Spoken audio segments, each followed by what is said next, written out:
Throw this into the pot, and your cabbage won't smell while cooking.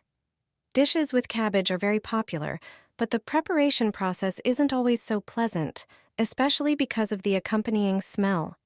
However, I'll show you tried and true ways to eliminate unpleasant odors during cooking. You'll get rid of this problem once and for all. Place a piece of bread on top of the cooking cabbage dish. The harder the bread, the better. It'll be easier to remove later. Just remember not to stir the cabbage with the bread. It should always stay on top. Another method, often used by home cooks, involves placing a cloth soaked in vinegar over the lid of the pot. Vinegar is a proven product that effectively neutralizes unpleasant odors. Walnuts are another ingredient that can help when cooking cabbage. Add a tablespoon of ground walnuts to the dish to reduce the emitted smell. The final proven method I'll show you involves coffee. It's no coincidence that coffee is recommended for resetting our receptors when testing perfumes.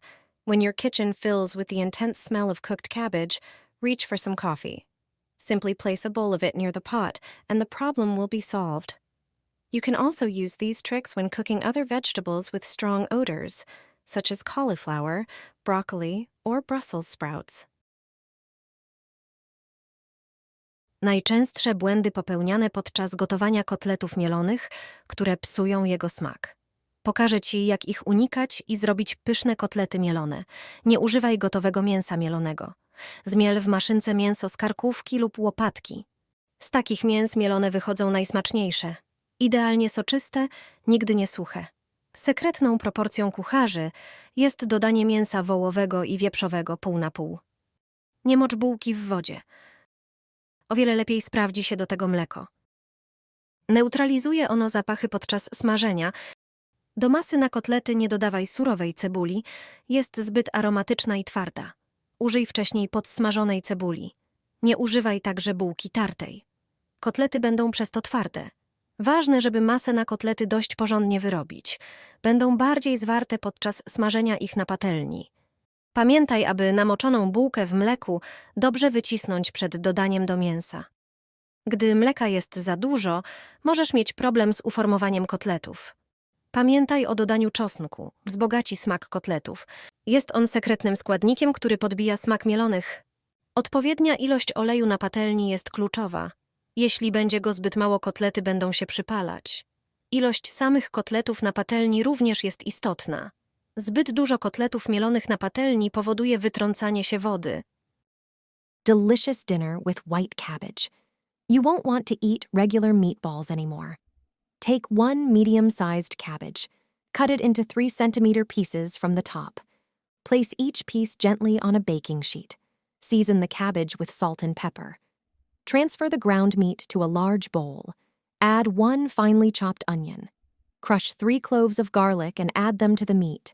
Add a tablespoon of red pepper, a tablespoon of black pepper, 2 tablespoons of salt. Then sprinkle a tablespoon of nutmeg and Provençal herbs. Put on a rubber glove and mix everything thoroughly to evenly distribute the spices. Remove the glove and grease your hand with oil. Take a piece of meat and shape it into a round cutlet. It should be the diameter of 1 cabbage leaf. Then place it on the cabbage. Repeat the process. Add 50 grams of chopped chives to the bowl. Add 30 grams of dill. Then transfer 200 grams of natural yogurt to the bowl and 20 grams of tomato concentrate. Mix everything thoroughly until you get a uniform consistency. Spread the mixture over the cutlets with a spoon. Cover the meat completely. Place the prepared dish in an oven preheated to 180 degrees Celsius. Bake for 45 minutes. Meanwhile, make the sauce. Add 20 milliliters of milk to the natural yogurt. Add a clove of garlic and your favorite spices. Mix everything. Pour the dish with the sauce. This cabbage meatball tastes excellent. It is healthy and satisfying. My family loves it. Discover chicken cutlets in a whole new way with just one ingredient. This simple dish will turn into a refined combination. Take chicken breast meat and slice it, but make sure not to cut all the way through. Then, tenderize it with a meat mallet. Season the tenderized meat with salt, garlic, and pepper. Now, here comes the unexpected ingredient: cheese, specifically camembert. It's perfect for meat dishes as it adds an intense, creamy flavor and a unique texture. Place pieces of cheese into the meat and sprinkle with thyme. Prepare 2 bowls. In one, crack eggs and beat them. In the other, mix breadcrumbs with sesame seeds. This will be the perfect coating.